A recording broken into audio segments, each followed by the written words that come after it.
I want to officially welcome all of you to our second webinar on issues that are impacting the mailing industry. I'm Dave Rosendahl, I'll be your moderator today. If you missed it, the last event was with former Congressman Kevin Yoder, as you can see here on the screen, and Gerry Klug was also there as well. But Sylvamo was able to bring Kevin into this community, and he started us on this journey that we're continuing today by giving what I might call an insider's view of this postal rate crisis. And now he's part of an organization called Keep Us Posted, which is helping drive change in our industry. And that brings us now to today's event. We've got two fantastic panelists, Gerry, who I mentioned a second ago, and Marie. First up is going to be Gerry. He's a paper industry vet with over 37 years of experience. And really, folks, he has seen it all. He started in distribution, then he moved to manufacturing with Union Camp, with IP, International Paper, and now at Sylvamo. And he's worn many hats over the years, from sales and marketing to product development. So he's really seen quite a wide array of different business challenges and issues that he is now helping folks solve. So when he's not acting as sales director for Sylvamo, he's active on the NPTA Board of Directors and very active in his local community there in Tennessee. Gerry, thanks for being with us here today. How are you? I'm doing great this morning, Dave. Thanks for hosting this for us and getting us through this. I'm watching the chat for all the people who are joining. Really excited for the people who are coming back after the first one, which is nice to see, but equally as interested in the folks who are here for the first time. For those of you who don't know, Sylvamo, we're a US-based global uncoated freesheet company. We've got a broad portfolio of top-tier brands and really large-scale paper manufacturing in Europe, Latin America, and North America. We're headquartered here in rainy Memphis, Tennessee today. Got about 6,500 employees globally. In the US, we've got 1,800 employees around our manufacturing facilities. And within North America, we're the second largest uncoated freesheet supplier. I think the piece to walk away with more than anything else is at Sylvamo, we only make uncoated freesheet paper. Okay, so that's the game we're in every single day, whether it's North America, Europe, South America, Latin America. We have to win in this space, and we're committed to this space. So we predominantly make envelope papers, forms papers, printing papers, and copy paper. Got a lot of strong brands, very iconic brands, Accent, Opaque, Hammermill, Williamsburg, also the exclusive supplier for HP papers on a global basis. And as David mentioned, I've been around for a long time in the industry and really excited to work with Marie, excuse me, and EMA on a number of different items. And we have a lot of good momentum going collectively as an industry. We have a lot of challenges, which we'll talk about today, but we have a lot of momentum going in the right direction. So excited to be here with everyone this morning. Fantastic. Next, let me introduce to all of you Marie Clarke, who you can see here on the screen. She's been shaking up things as the president of EMA, so that's the Envelope Manufacturers Association, since 2023. And she's all about promoting the value of paper-based communication, especially envelopes and printed products. What's interesting about Marie is she's not just focused on the US, she's also leading the charge globally through the EMA Foundation and the Global Envelope Alliance. But before she started pushing the envelope, which are her words, not mine, I got plenty of dad jokes, but that's straight from her. She advocated for everything from mattresses, which is interesting, to paint. And she's got a law degree with a focus on environmental law, which of course comes in handy in our industry. And when she's not championing our cause, driving forward change for this industry, you'll find her running around Chevy Chase, Maryland with her family and their Scottish Terrier. But Marie, I had no idea until I met you that Chevy Chase was a real place. So first of all, I want to thank you for being here. But second, I got to ask, which came first, the actor or the location? The location. And I had to look it up because I didn't know he was nicknamed Chevy, but it's not a stage name. So it's his nickname, Chevy Chase. So he's authentic in that. And yeah, the location came before it was even America. When it was still controlled by the Brits. It was called Chevy Chase. I think it was a song or some sort of ballad from back then. And now there's a part in Maryland and a part in DC. So I lived in DC for 12 years. And then in this area, you pick a side. You have to go to Maryland or Virginia. So we picked Maryland. Well, I just learned something there. I had no idea. I wonder if anybody in the audience knew that, but thank you, Marie, for being here. We appreciate you, and we're very excited to jump in. Again, I want to thank Sylvamo as the sponsor for the event today, because without you, Sylvamo, these gatherings wouldn't be possible. They're really stepping up, folks, to address the crucial issues that are affecting all of us in the mailing industry. So Sylvamo, to you and to the team that's helped us put together the webinar today, thank you for doing the work to get us here today. Now, let me dive into the core of the matter here. Why are we here today? We believe that as an industry, we're facing unprecedented postal rate hikes that are impacting our entire industry. We're about 3.5 years into a 10-year plan called Delivering for America, which I think, if we're honest here, folks, many of you would say is not delivering for America. Things aren't good, but it's also not all gloom and doom. I want to make sure that you hear me say that I do believe that working together, we can affect change. And so you're going to hear about some of that, new strategies, ideas, actions, and a few silver linings in this situation that I believe is going to be helpful to all of you. We've had, as I said at the beginning, an incredible response to this webinar. So clearly there is a lot of interest. Close to 400 of you have registered for today.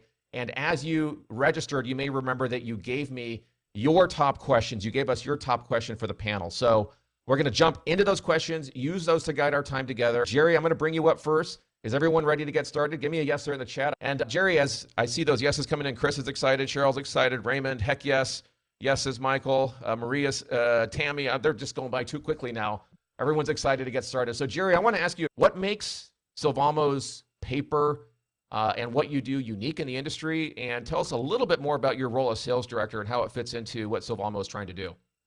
Yeah, so across the business, we've got a platform in North America that touches a lot of different bases, right? We've got a very strong envelope position. We've got a forms position, so think billing and statements. We've got a large commercial printing or printing papers business, as well as a very large imaging or cut size business. So that spans a wide variety of products that go across the ecosystem in North America.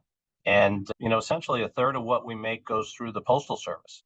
So, wow. And a third of what goes through the Postal Service is Sylvamo-based product. So we are, whether it's the envelope, the piece within the envelope, a direct mail piece, as we get into election season, which we'll talk about later, whether that's the ballot itself or the envelope promoting the mail-in ballot back and forth, we've got a large position across the industry and are intertwined very tightly with EMA and, more importantly, with our customers who are supporting the end use of those industries. So likely 1 out of 3 of these mail pieces I have here has Sylvamo paper to thank, correct? If it doesn't, we've got to talk to you a little bit, Dave. All right. Marie, I know you're relatively new to the industry, just from our interaction and discussions leading up to today. So I was wondering, since we talked about Chevy Chase, give us like the movie trailer version of your career journey and how that led you to become the champion of paper-based communication at EMA. Sure. So I guess to set the scene, I was born and raised outside Philadelphia, and Gerry and I love to get into it over the Giants and the Eagles, or the Phillies and the Yankees. But I was raised by a large family, and they taught me to work hard, do good, and have fun. So every day, actually, before we left for school, my dad would tell me and my siblings to be the best we could be and make new friends. And I say that to my kids every day too. And I've carried that from my childhood into my career. And after graduating law school, I moved to Washington. I worked in big law for a bit, but I didn't feel like I was doing much good, and I definitely wasn't having much fun. So I was looking for a new job, and I got lucky. I landed with the Paint Industry Association. And in law school, they tell you if you want to be a defense attorney, go work for the prosecution, and vice versa. You become a stronger advocate by understanding how the other side formulates their arguments. So I thought I would work for industry for a few years and then go save the planet working for the government or an environmental NGO.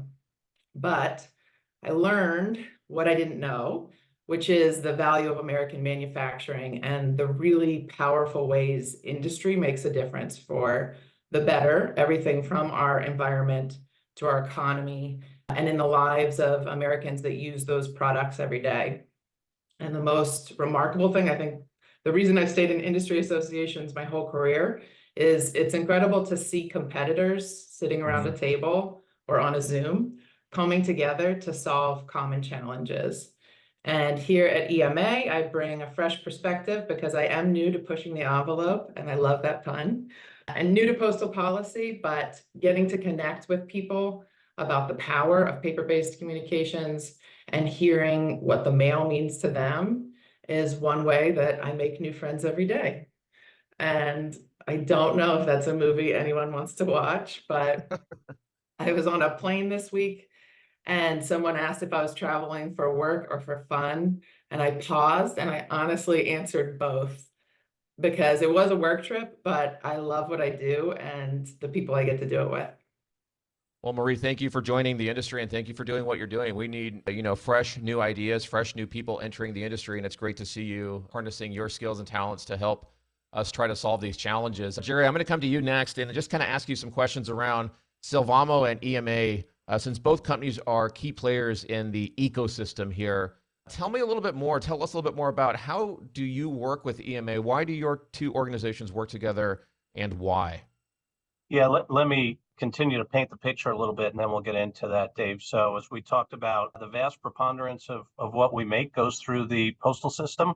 We have a big support on policy that allows the USPS to meet the service needs of customers, but more importantly, that give postal rates that are predictable and affordable, right? So the strength, the validity, and the ongoing prowess of the envelope community is tied directly to the work that EMA does and works with the sister organizations, whether those suppliers, converters, and users, and how we work together in support of that. So Marie was joking a little bit. We do get back and forth on our teams a little bit, but frankly, we spend a lot of time working together.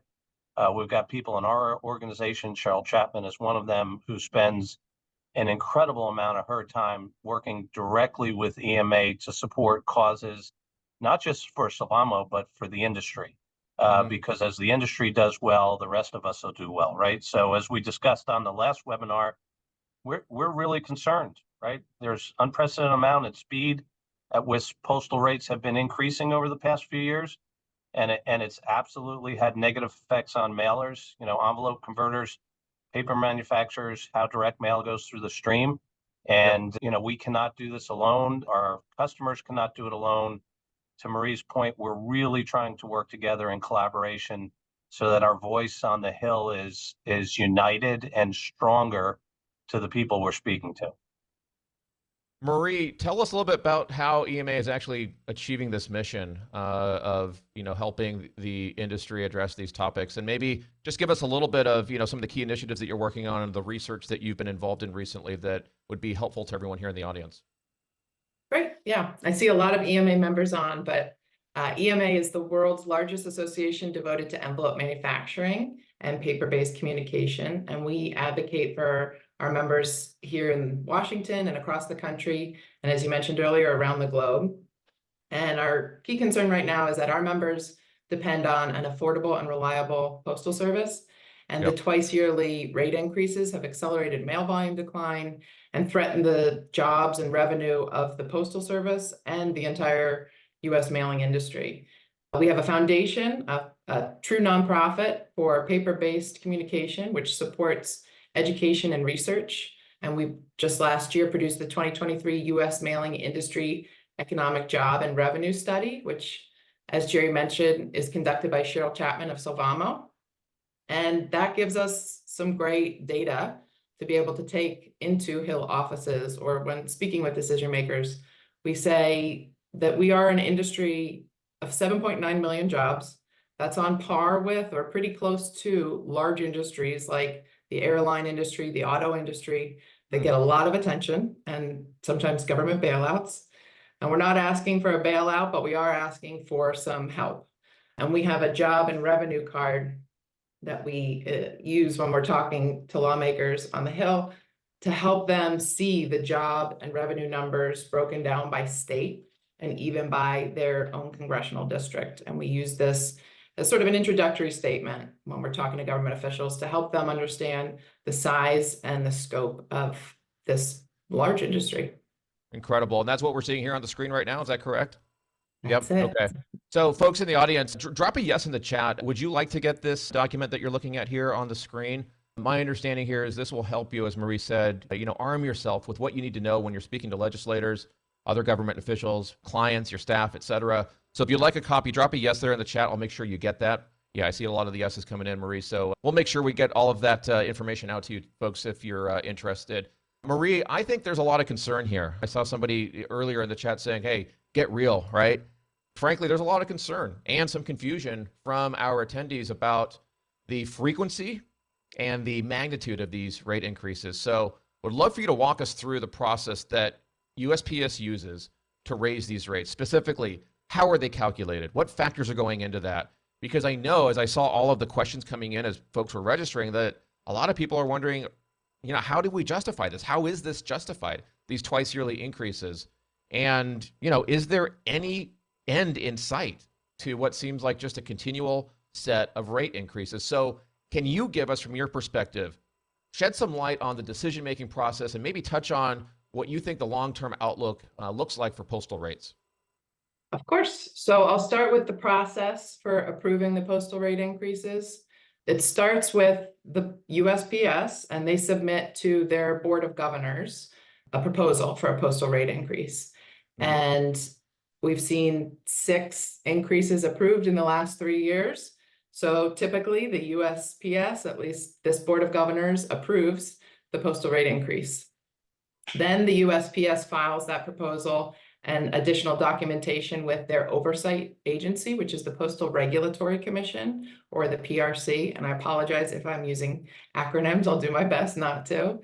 But the Postal Regulatory Commission then reviews that material, and they have a number of legal and regulatory compliance checkpoints.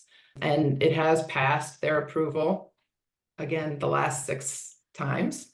So after it's approved by the Postal Regulatory Commission, the rate increase takes effect. I want to make sure, Marie, that if there are any questions on this, because I know that this is clear, right? Clear as mud. But if anybody's got a question on how this works, please drop that in the chat. We want to make sure we answer those for you. Okay. And I am seeing some questions about the Board of Governors, and I will get to that. Okay. But just quickly, I'll cover a really helpful chart that I use to help explain the calculation, how they got to the rates that we're seeing today. And this chart has been helpful for me because it shows what used to be. Historically, postal rates were once a year, if that, and they tracked with inflation. So the consumer price index is that red bar at the bottom.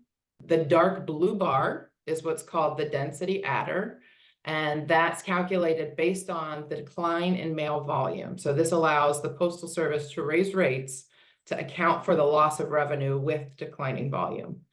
And I'm not an economist, but I like to think of that as the opposite of supply and demand. Most businesses don't keep raising rates when demand declines. And the light blue bar at the top is the cost of paying retirees' pensions and health benefits. And that rate authority is only available for 5 years. So you see that trail off after 2025. The Postal Regulatory Commission did give the Post Office the authority to do what they're doing. They created the density adder. They allowed to add on top of inflation, not just the density adder, but the retirement. And so they have stated that they didn't think the Postal Service would use the authority in this way. Really? So they've initiated a review of this rate making authority that they gave to the Postal Service ahead of schedule. It was supposed to be a 5-year review. They've had a notice of proposed rulemaking, and we're participating in that process, and we'll probably talk about that later. But just all that to say that these charts really speak for themselves when you're talking to folks, because we all have to deal with inflation. Every business, every American household, we could handle that. It's what's happening twice a year here, especially in the middle of the year in July, when most budgets have already been set or marketing plans have been kind of allocated for, that is having this really disastrous impact on our industry and on mail volume, and ultimately on the USPS and their bottom line. So that's the process, the pricing. And what do we see in terms of future increases? Again, back to this chart.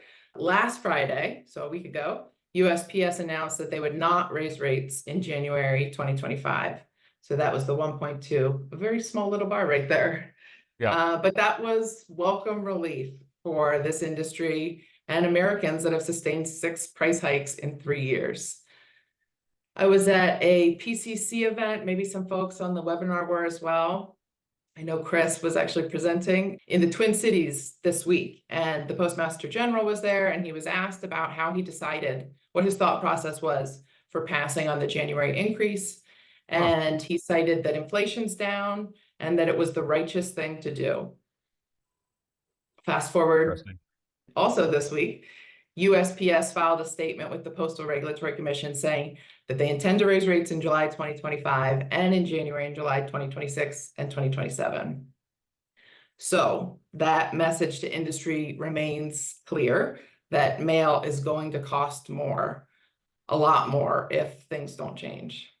And Marie, just to be clear, whose forecast is this here? This slide comes directly from the USPS. It is slightly dated because in July, they actually took a 7.8% increase. And so these numbers are projections, but they had shared these previously at Mailers Technical Advisory Committee or Council meetings. And this was just the most recent one that I had on file. So folks, if you want this, just drop the word, I don't know, bar chart in the chat there, and we'll make sure we'll get this out to you as well. I was curious about the word righteous. Did Mr. DeJoy actually use that word? Was that his word? More than once, yes. Okay. So, all right.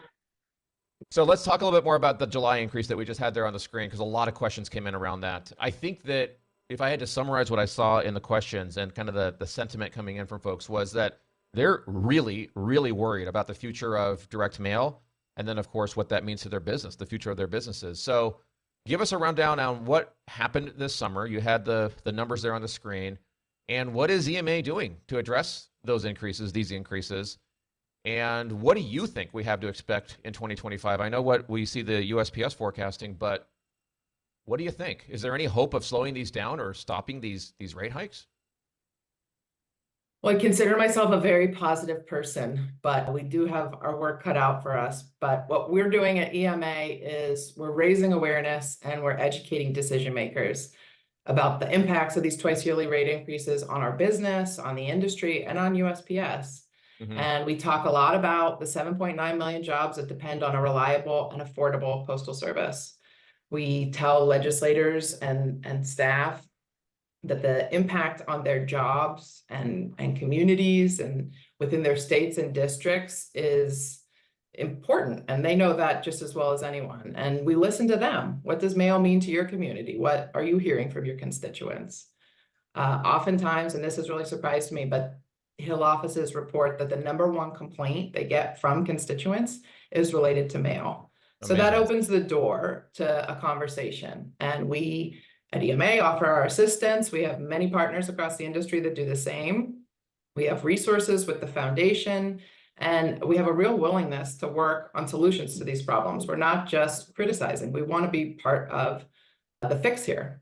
And as a result, we're seeing and hearing from legislative offices that they're asking questions. They're expressing concerns to USPS, to the Board of Governors, and to the White House. So this sphere of influence around USPS is more aware, I would say, than they maybe were in the last 2 years, that there's a great concern here, not just on the rate side, on service, and some of the other Delivering for America plan elements. But just to give you some examples, I guess earlier in the year, we saw a letter from 80 House Democrats to President Biden urging him to fill the vacancies on the Board of Governors. And since that time, he's put forward 4 nominees. And I think this was a question in the chat, excuse me. So there's 2 Republicans and 2 Democrats that have been nominated for those open seats.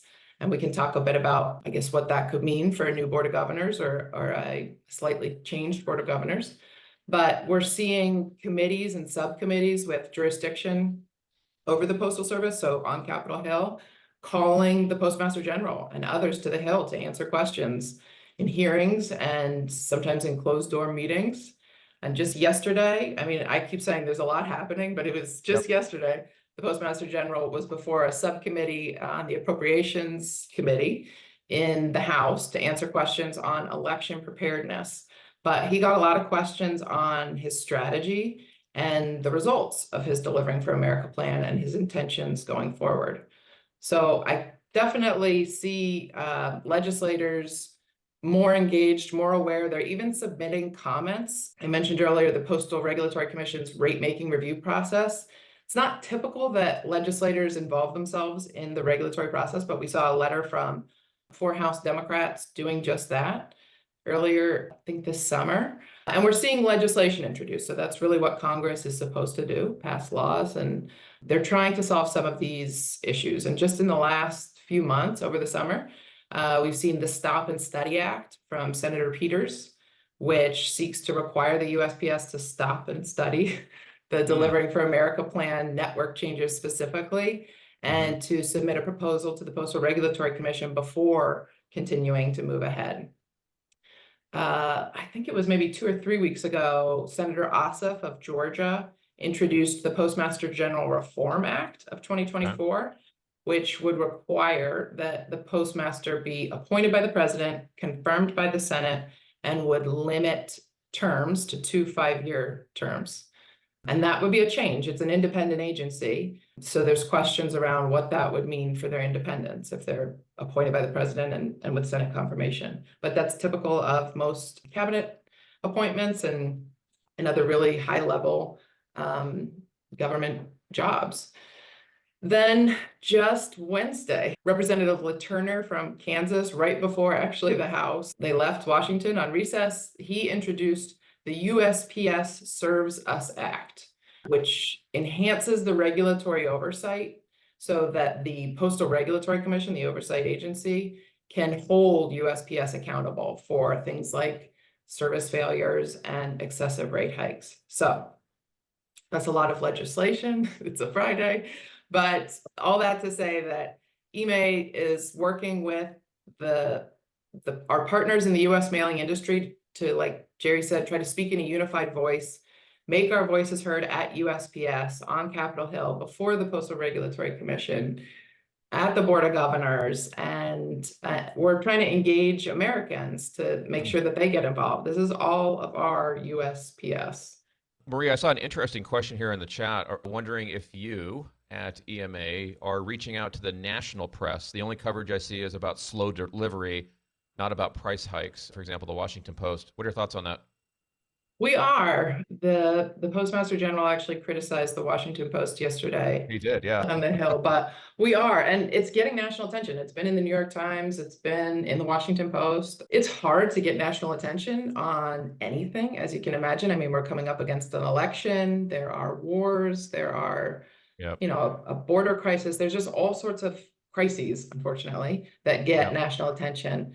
But the fact that Postal has been in those publications means that this is getting traction, this is getting attention. And like I said, it's really connecting the service issues to some of the concerns we have as well, because Americans are feeling the mail service first and foremost. They're expressing their concerns on the Hill, and we're trying to help the Hill with good data and information to show that we have a problem too, and that it's not going to be a simple fix, but we want to be part of the solution. Gerry, I'm coming over to you. Based on what I saw as folks entered the room in terms of their questions that they had, you know, they're asking what can they do to help fight back against these rate increases.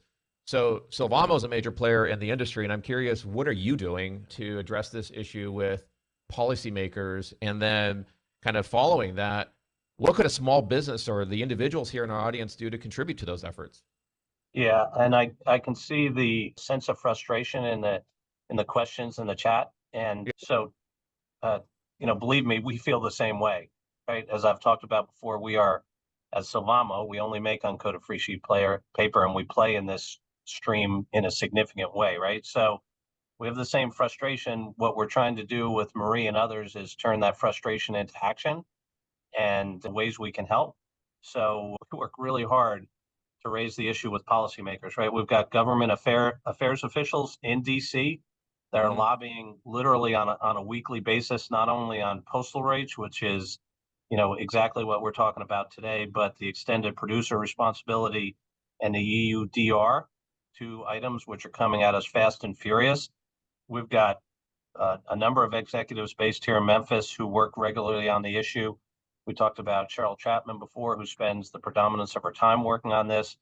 And we'll go to the Hill, including myself. We are committed to working together on this. We're members of a number of other postal associations and coalitions who lobby on this issue. If we have customers or partners in this who would like to go to the Hill with us, happy to do that. We would encourage that, frankly. Reach out. Very easy to coordinate with our really stellar team in DC and EMA to make that happen. Okay. And as Marie talked about, we're really excited that in some cases we've been able to activate members of Congress who represent our facilities on this issue, including getting some to sign on to the letters that Marie's talked about, expressing concerns on the rate increases to the Board of Governors, the lack of service, the poor service, the rate increases on an ongoing basis. And I think, so I'm going to hijack this for a second, Dave. Marie, I think it would help people to understand exactly how the postmaster is appointed today and how the Board of Governors manages that.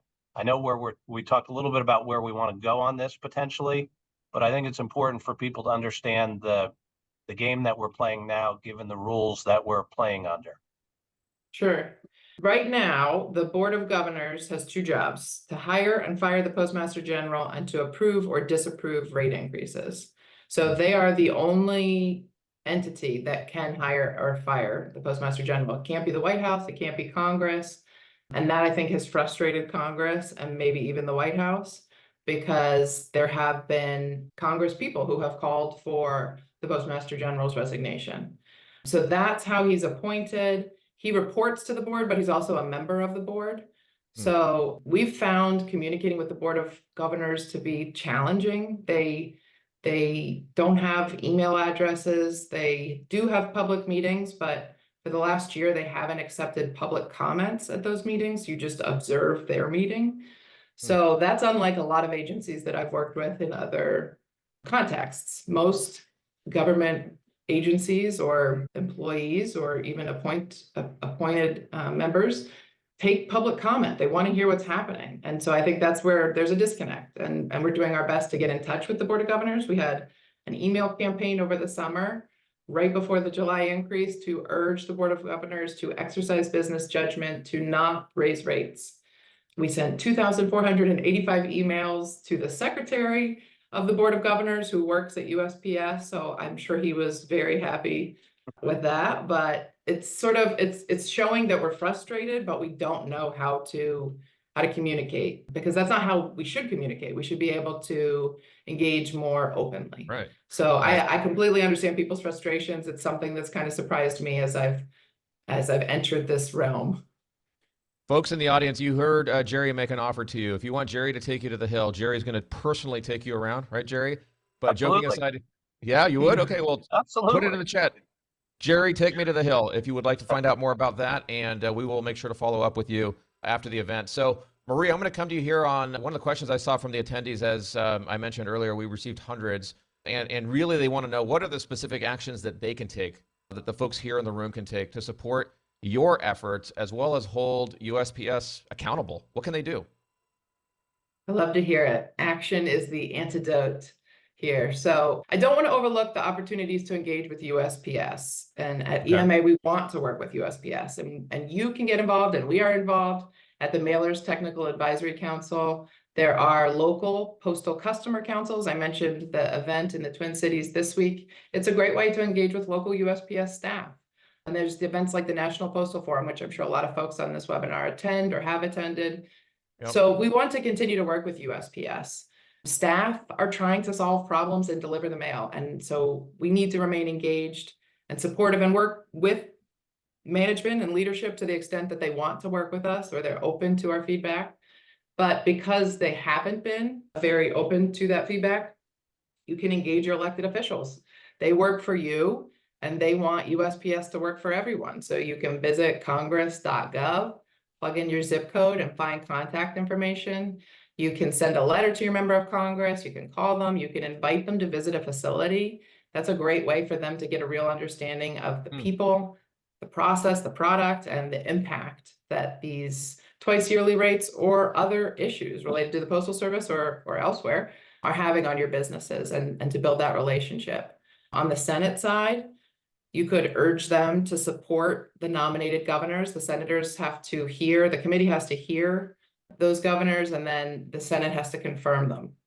And then on the House side, you could encourage your representatives to co-sponsor, like the USPS Works for Us Act, that's HR 9839, to ensure that there's stronger checks and balances on USPS, especially for things like the approval of these rate hikes. And there will be a Keep Us Posted campaign to support that legislation coming out next week. So stay tuned for more on that. Okay. And then lastly, I'm a huge advocate for industry associations because we amplify your voice. Get involved in your industry associations. Join a group like EMA, make use of the advocacy resources, and then be an advocate for your business, your industry, and for our U.S. Postal Service. You can tell them how the unprecedented rate hikes are affecting your business, how the service failures are hurting your community. Yep. You don't have to be a postal policy expert. You're the expert on how this issue affects you. And that's really what decision makers in DC need to hear. I think I mentioned this earlier, but we attend and submit comments and offer reports on things to our members, like at the MTAC meetings, the Mailer Technical Advisory Council, the Postal Regulatory Commission proceedings.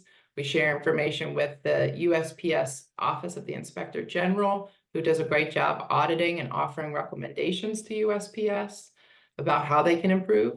And I mentioned the email campaign to the Board of Governors. So that's what we as an industry association are trying to do to amplify our voice among that sphere of influencers and stakeholders. And then lastly, like Gerry said, we also organize Hill meetings and events, which are a great way to get your elected officials to understand the issue and to keep their staff current. With the upcoming election, there will be new legislators, new staff, new leadership, and members on committees. So we have a lot of education and outreach to do. But I guess, one key thing we're trying to focus on between now and the election, October is Manufacturing Month. So getting legislators and their staff to visit our facilities is a great way for them to see what we do and for us to form a more lasting relationship so that we can. Right now, we're asking for help, but hopefully in the future they think of us when there's an opportunity and not just a challenge that we're facing. Yep. Well, you mentioned the National Postal Forum. We have the chairman of NPF here in the audience, Chris Lean. So if anybody's got any questions for him, he's a great advocate for our industry. So Marie, I'm going to go to the USPS promotions and incentives. This was probably like the second biggest bucket of questions that came in. And I would say that, first of all, the general sense that I got was that many folks here are just frankly unsure of how to take advantage of these opportunities. What are they? How do we do them? So could you just give us at a high level an overview of the current promotions and then maybe touch on how folks here can start to participate in these programs to maybe offset some of the rate increases that we're seeing? Definitely. I think there are a lot of questions around the promotions because there are some changes from what's been available in 2024 and the past. 2025 does look a little different. But now's a really good time, especially with the pause on the rate increase in January, to talk about with customers saving even more money. So there's 5 promotions, and you can see the type's a bit small, but tactile, sensory, and interactive changed a bit, integrative technology promotion, reply mail, continuous contact, and first class mail advertising promotion. And they have the calendar here. So when you start to register for that promotion, when that promotion period starts, and then the available discount that you can take. And new in 2025, and with some questions, is this add-on promotion, which I do give USPS credit for the creativity and that they're thinking about how can we help mailers mail more. So in addition to those 5 promotion categories, this add-on promotion applies for sustainability and informed delivery. And it's an added 1% that you can tack on, and it can be stacked on 4 of those 5 promotions throughout 2025. So it runs the whole calendar year. The USPS has recorded a webinar. They had one in August, and they're going to have another one in November. Those slides and recordings are available on Postal Pro, along with the guidebooks. And they do a tremendous job with these guidebooks. But I do hear from folks that this does sound complicated, or it is hard to communicate to customers because it's sort of like they marked up the price of the product, then they mail you a coupon, but then you have to jump through hoops to take advantage of the coupon. It would be great if they just didn't mark up the price of the product. But that said, I think we as an industry need to demonstrate that we are eager to take advantage of these promotions so that they don't go away, and that we reward their creativity, and that we use what we have here, which is a real opportunity to, again, tell a great story. The sustainability promotion and that added 1% is going to help communicate to mail users, to Americans, that this is a very sustainable product. It is part of the circular economy, and it is something that is easily recycled here in America. We have the infrastructure to recycle it. So again, I encourage everyone to go to postalpro.usps.com. There's a lot of information on promotions, but we could probably have a whole nother webinar because in addition to the promotions, I don't have a slide on this, but you might have heard of the first class and marketing mail growth incentive. So that's different than the promotions, but mail owners who have qualifying first class mail or marketing mail that grows from their baseline in 2023 to 2024 get 30% of that incremental growth in postal credits. Say it again, 30%, 30. Yes. Right, off the incremental growth. And again, this does sound complicated even when I'm trying to explain it, but just to say that it's worth trying to figure out, because that's a big number. And just to throw out another big number, I heard at the PCC event that a mailer has already demonstrated over their baseline in 2023 volume growth in 2024 that has earned them a $7 million postal credit that they can use. Okay. So that means this is a big one. Yeah.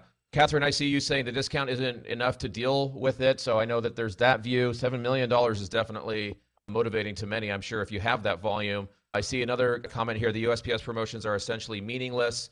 I see others saying they're complicated. Give us a sense there in the chat, folks. What is your feeling about these promotions and incentives? How do you look at them? What are you thinking when you think of these? It's very helpful for us to know. I am going to ask you all if you want to go deeper on this topic in another session, but before I do that, Gerry, I know there's a lot of interest in the sustainability add-on promotion. So tell us about how is Sylvamo involved with that, and what do mailers need to know in order to take advantage of that?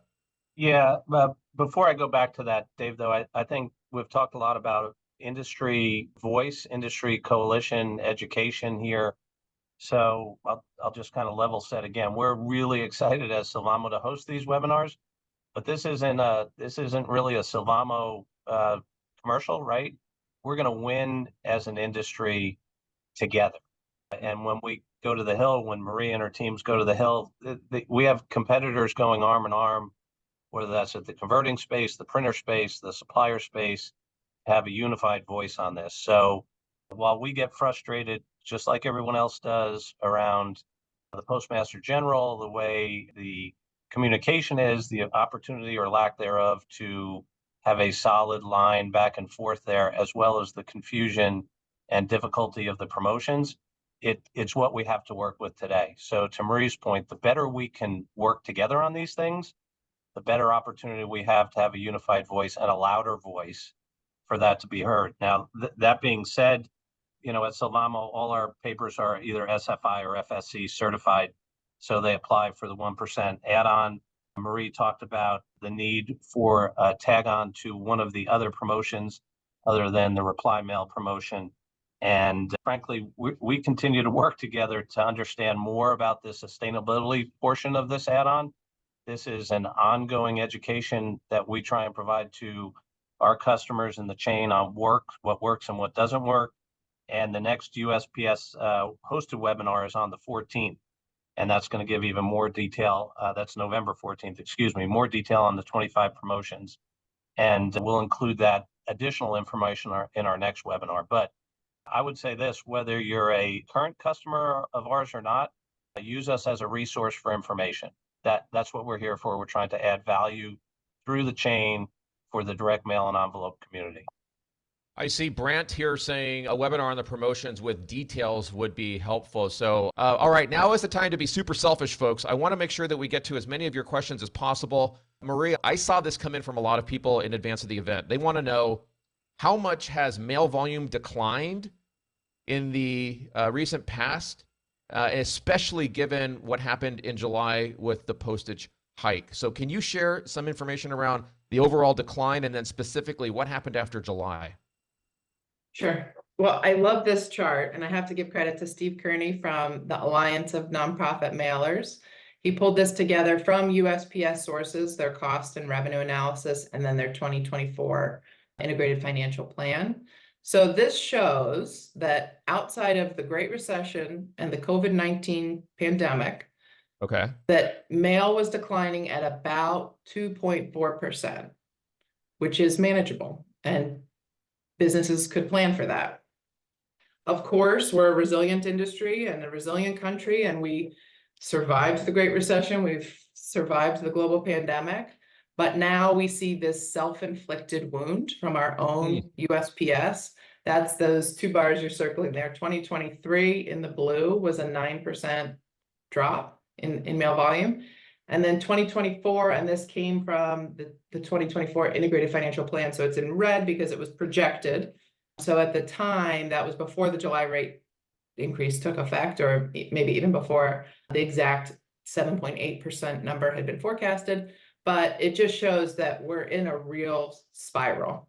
We hear that a lot in the industry, and that it's sort of like a self-driving car being driven off a cliff, that with the density adder being able to raise rates even higher as mail volume declines even more, there's a real problem. So this tool too is really helpful. Often when I'm in Hill offices, they try to flip it over. They think it's a bar chart going up. It's not. But it really helps tell the story that we need help. We can't survive this kind of decline much longer. And they've projected the rate increases through 2027. And that's why we're all on this webinar, to try to figure out what can we do about that. Yep. So we have essentially, if you include the forecast here, we have exceeded what a global pandemic and the Great Recession did to mail volume, right? Am I reading that right? Ouch. Yep. Yep. All right, let me do another one here. I think it's timely given, I think we have an election coming up, right? We've got a lot of questions around mail and the 2024 elections and whether or not that, can we expect paper ballots to be delivered in time? And I know Mr. DeJoy was speaking about that yesterday, but Gerry, I'm going to come to you first. I know that Sylvamo makes paper ballots, if I'm not mistaken. What can you tell us from your point of view around our readiness for this election? Sure, nothing like an election topic to throw in at the end of a webinar, Dave. Thank you for that. Very much appreciate that. So yes, we are heavily invested at Sylvamo in the ballot portion of the election component, as well as the envelope portion of the election component for mail-in envelopes. In 2024, or this year, we expect 95% of the voters to use a ballot with a verifiable paper trail. We believe very much so that paper ballots are essential and play a pivotal role in what we're all shooting for, right? A free and fair and secure election is really what we want. We like the business a lot. We like being part of the democratic process here. We've got a long history of being in that business, and we've had good success this year, not just us, but every other paper supplier, quite frankly, in being able to supply the amount of ballots in ballot paper in the right amount of time to give folks the opportunity to get those ballots printed and ready to go in a very timely fashion. We work very closely, again, with these trade associations to meet with the members of Congress, particularly around this month, to assure they're aware of the fact that the paper ballots are made right here in the United States and they are safe and secure ahead of the election, right? So we want to be part of the process of making sure this goes smoothly. We happen to be a supplier of it. There are other suppliers. It's more around making sure this goes in a fair and safe manner more than anything else. Yep. So Maria, I'm going to ask you the same question from your point of view. What can you tell us about what is USPS doing to ensure that our ballots are in the mail and delivered safely, quickly, and on time? Well, Kathy Siviter just put in the chat, the Postmaster General was on the Hill yesterday for a hearing on this very topic, and she put the USPS testimony and the stream, the recording of that hearing. And it was really interesting because it wasn't just limited to election preparedness. Like I said, he was defending his leadership and the Deliver for America plan, but he did seek to reassure the subcommittee that the USPS exercises extraordinary measures to deliver the nation's election mail securely and on time, and that there had been no changes in any policies with regard to the election mail for the 2020 election and what they were going to do in 2024. And that Representative Pocan, for example, said he was heartened to hear, because the Postal Service in the past is historically very good at delivering election ballots. So any concern, I think, had to do with, for Representative Pocan and others, the network changes that have taken place and some of the service issues that they've experienced in their jurisdictions. The Postmaster General did ask for help spreading the message that ballots should be mailed at least 7 days before they're due back to the election officials under the laws of the state where you're voting. So we understand there's concerns about service related to the election, but I'll just say that you should follow the advice of your local board of elections and you should get out and vote. Amen. Absolutely. If anyone wants a link to that, Marie, did you say that the video is there in the chat? Someone threw it in the chat? Yeah, Kathy put it in. Okay, Thanks, we'll Kathy. grab that in the follow-up materials as well. If you're a mail geek like me or Marie, you'll find it fascinating. I watched it last night and might watch it again, in fact. All right, I'm going to rapid fire a few questions to you, Marie and Gerry. Wave your hand at me if you can take the question. First one is, does President Biden have an opportunity to appoint new Postal Board of Governors? He has. So there are 4 open seats and he's nominated 4 governors. The Senate the Homeland Security and Government Affairs Committee has to hear those governors. They have to bring them in for a hearing. And then the full Senate has to confirm those governors. The same process just happened for 2 postal regulatory commissioners, and they have since been heard and confirmed. Now, it's unlikely that anything will happen before the election because they're on recess and they will be campaigning up until the election. And then we enter what's called the lame duck. So there will be a new administration that takes control of the White House in January. And so this administration, we've seen in lame ducks, sometimes they take full advantage. They try to get anything they can get done. And some just sort of sit on their hands. So it's possible that the change, if there is a change in control of the Senate or the House, could influence if these board of governors are taken up. But I am hopeful that during the lame duck, that's sometimes all Congress does is confirmation hearings and things like judicial appointments. So we're going to be making a huge push to make sure that those seats get filled, because we want a engaged and an active board of governors. We don't want them just sitting back and accepting business as usual. Yep. I'm going to try to rapid fire through as many of these as I can. Are you reaching out to the national press? I think we touched on that one, Marie. Yep, we're doing our best. Okay, yeah. Why has President Biden been seemingly slow in making Board of Governor nominations? Can we get the 4 now in place before the November 8th timeframe, or is that unlikely? Unlikely before November 8th. And I think getting the 4 nominations in this year, I mean, this year has been wild from a DC insider perspective. So I see that the White House has taken this issue on as a real positive. It was not as active in the past on Postal, and they really didn't want another crisis. They're dealing with all sorts of things, and then issues. Yeah, and even he was running for president for a while there. So the fact that we've got the 4 nominees means we've gotten this administration's attention, and that is really hard in this news cycle. So I think we're making progress. Question here from my friend Ruben. Ruben, it's good to see you here. Marie, if they appoint the PMG, does that mean that they can borrow more money interest-free from the USPS savings account for retirement funding? So the Postmaster General Reform Act didn't touch on anything but who appoints the postmaster, who confirms the postmaster, and that the terms would be limited. It was a really short bill, I think a page and a half. So it didn't touch on that. But I think the reason that the Appropriations Subcommittee brought DeJoy in yesterday for the election preparedness hearing signals to me that the appropriators, who are the purse strings for the federal government, see the writing on the wall, that the Postal Service has reported losses last year, 6.5 billion. This year on track to lose 8 billion.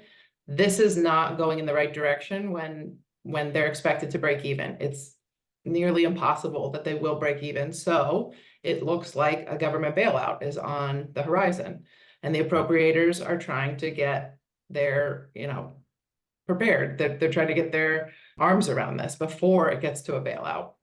But the bill I mentioned, that the Senator Ossoff Postmaster General Reform Bill, didn't touch on that. And I think it's going to be a challenge for whoever the new administration is. It's going to be a challenge for whoever has control of Congress or the House that they're going to have to confront sooner than later. I heard recently that I think the losses, correct me if I'm wrong, that are projected for this year, or maybe it was for last year. Certainly, I think Chris Lean in the audience can correct me, but somewhere between 6 to 7 billion annually. So if the USPS can't cover that through revenue, Marie, is that roughly the amount, your understanding, the amount that would need to be subsidized or that Congress would need to appropriate each year to subsidize USPS? I don't know. I think that's a great question. And when we talk to Hill offices, we say everything should be on the table. We should be talking about not just, the rate issue or the service issue, but what sort of obligation, what we expect from the Postal Service, because we do expect them to deliver to 167 million addresses, 6 days a week. And that's very different in a densely populated urban area versus rural America. But we need to look at that and figure out what's this going to cost? How do we fund it? And what are our expectations? I know, Maria and Gerry, that we have folks from USPS here in the room. I don't know if they've been active in chat, but I do think it's important, and I'm just saying this from my point of view, I think it's important that they know that we want to work with them, that this isn't, bashing USPS over the head. This is because we believe strongly, as I'm sure they do as well, that we need to figure out, a path forward that's going to be viable. Marie, would you agree with that? Absolutely. And I think that the staff, everyone that I've interacted with, my letter carrier, who I have a very close relationship with, my family's a big fan of DJ Mailman, we respect the hell out of them. They're doing a really difficult job. And in the pandemic, they were frontline. They were delivering mail, they were sorting mail, they were figuring out how do we deliver the COVID test kits. And they've served our country for 249 years. So this institution is older than America, and it's something that we want to see go forward for another 250 years. And we want the USPS employees to know that we want to be part of the solution. It's not just industry, it's personal. I mean, it's our USPS, and we want to make sure that they know that we support them. Yes, absolutely. I see a question here from Sean. Sean, it's good to see you. Sean is asking, I'm curious about third-party competition from UPS, FedEx, et cetera, with USPS for letters and postcards. Marie, what are you seeing there? So I think Kathy tried to answer this as well with some good data, but there is competition on the package side. So there's the market dominant mail. The post office has a monopoly on the mailbox. And I think the Postmaster General disagrees that it's a monopoly anymore, but it is. There's no one else that can deliver to your mailbox, just the Postal Service. On the package side, they have to compete with UPS, FedEx, Amazon, all these new last mile delivery operators. So it's much harder out there when you're trying to compete with Jeff Bezos and the Amazon fleet and FedEx, which are very good at what they do. And they do things differently. They don't have to deliver where it doesn't make financial sense, whereas the USPS does. So again, I think it goes back to, we need to think about our expectations. And in my humble personal opinion, I think give a bit more attention to the monopoly. It's sort of their lane, and they've done it well for a really long time. Let's get back to service and the Postal Service serving Americans through their mailbox, and continue to look at the opportunities on the package side. But I don't think, and I'm not a logistics guru, but I don't think going all in on packages is the future for what we need the Postal Service and the infrastructure to do for our country. Yep, I hear you. Marie, I'm going to give you an opportunity here to just remind everyone coming out of today's session, if they want to take action, if they want to help the cause, what are the things that they should do? Just very simply break that down for us. Sure. Get involved at USPS. Be an advocate. So contact your elected officials. I mentioned congress.gov. You can plug in your zip code. And there's also easier ways to engage. Like I mentioned, the Keep Us Posted action alert will probably go out next week to support the Laturner bill. The USPS works for us, and encourage your elected officials to co-sign on that bill. And then the process goes from there. There's negotiations, there's compromise. So it's not that it's in its final form. It's really just a starting point. And be an advocate in your community. Make sure that folks know the value of mail. I talk about it all the time, much to my husband's chagrin. He does not think that it's nearly as fascinating as I do, but it's amazing when you ask someone, what's a memorable piece of mail you've gotten, or like I said, the personal relationship you have with your letter carrier. You see them every day. Ours happens to be a Cowboys fan, which is why it's really, because we're Eagles fans, but people are really invested in the success of the Postal Service. And we talk a lot about the value of mail in the digital world, and that you can leverage both, and the high tech and the high touch. I know Chris mentioned that in his presentation at the PCC this week is a really good story to tell. And I love telling the story, and I hope you become an advocate for telling your story too, because it's different. It's very personal to you and your business and your community, but it's really what resonates when folks really make that personal connection. I see Deborah here in the audience saying, wonderful job, Marie, and I second that. You're doing great work out there on the Hill for the industry. Dave's got a question here. Good name. Dave is saying, so no other competitor can deliver to every destination nationally for the same cost. Why can't the USPS develop a local, state, regional cost price list? Marie, you have any thoughts on that? I don't. Okay. Gerry, what about you? I don't either. I was hoping Marie had a really good answer for that one. Chris Lean, you're still here. If you have any feedback on that one that Dave just asked, let us know. We'll read off Chris's answer. So if you're a mail geek like those of us here, you can see all the mail that I collect here and that I study from and for our clients. I want to ask you, Gerry, since I know that you're similarly passionate, and by the way, thank you again for sponsoring the event, Sylvamo. We really appreciate you pulling us all together. Gerry, what closing advice would you have for the other mail geeks here in this room? Yeah, I do a couple of things. Let me double back on, are we aligned with the USPS?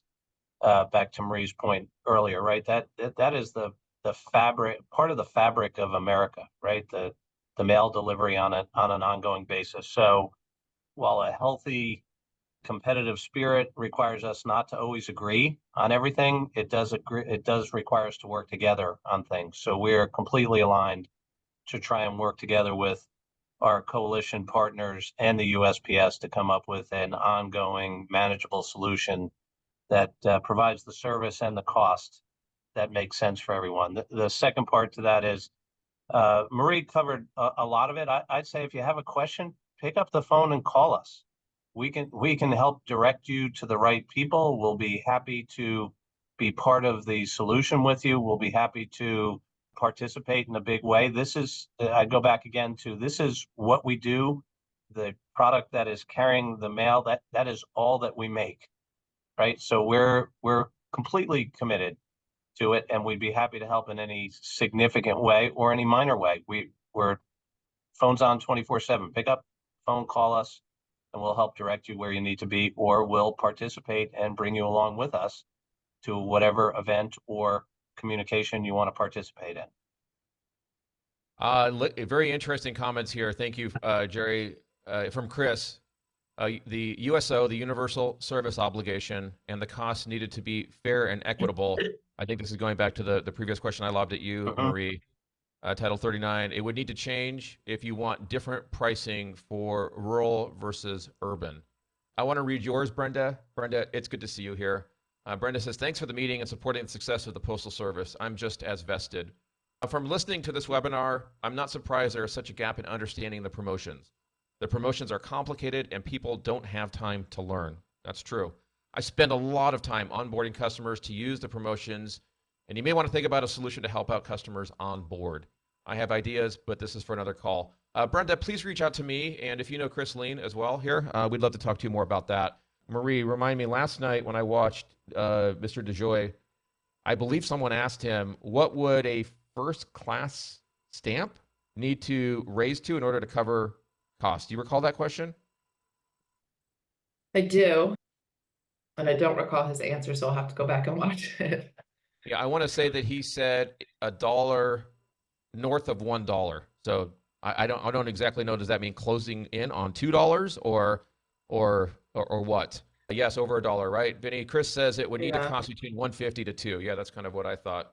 Let's see. Catherine says, I came here to see if there were any tips for talking to customers about the rate increases. I guess the best bet is just to ask that they advocate politically as well. Well, that's good. Let's spend a moment on that, Catherine. Let's talk about that a little bit. So, Marie, from your perspective, if you were in the shoes of Catherine, I assume you're a mail service provider. What would you say to customers pushing back or saying, hey, this is just getting out of hand. We're going to have to move our marketing budget over to digital because this is just getting to be too much. Marie, what would you say? I think everyone's looking for immediate relief because these increases have been killer.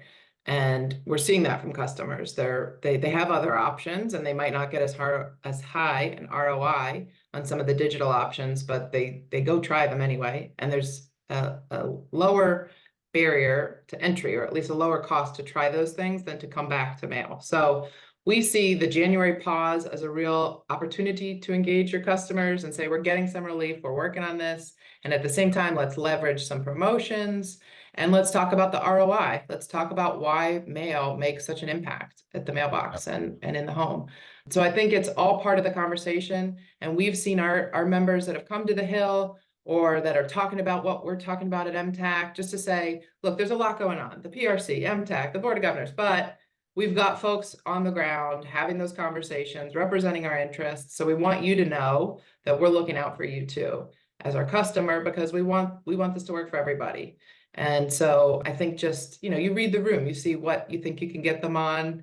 And it might be, like Kathy said, some of the education around the promotions or around the, it's a tough job, the Postal Service, and that they're out there doing the best they can. And they're being, scrutinized for the election mail or for, they're dealing with the same hurricane coming up the coast in Florida and in parts of the Southeast. So I don't want to make it sound like it's always us versus them. We do want to work with USPS at the end of the day. So I think just communicating to your customer, that's what we're doing. Yep. And we've got some options. Let's keep the conversation going. Absolutely. Yeah, I think that would be another good conversation, Sylvamo team, around how do we, continue to show the value of direct mail to customers for the mail service providers. So just something to take into consideration. I want to thank everybody who's still here for sticking around. This is a very important conversation for you to be participating in.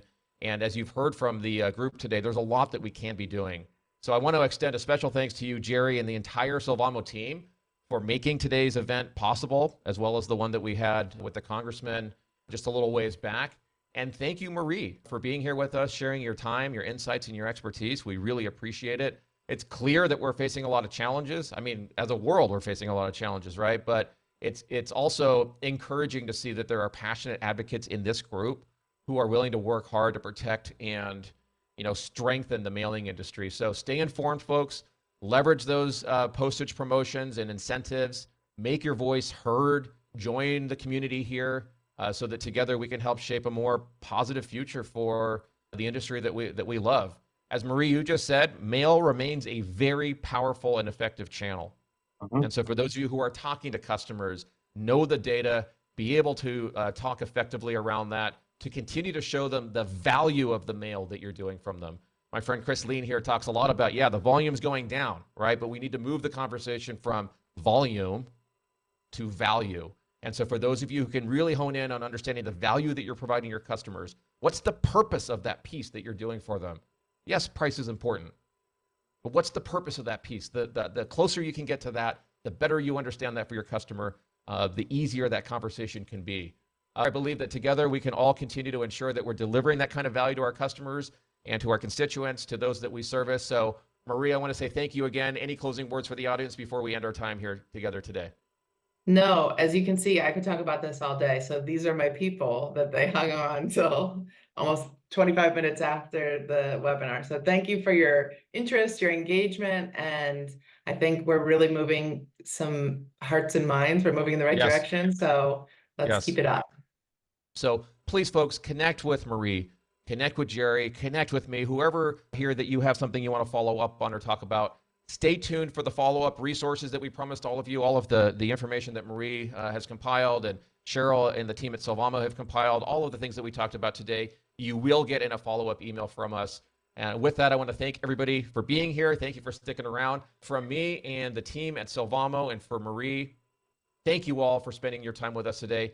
Have a great rest of your day, everyone. Bye-bye.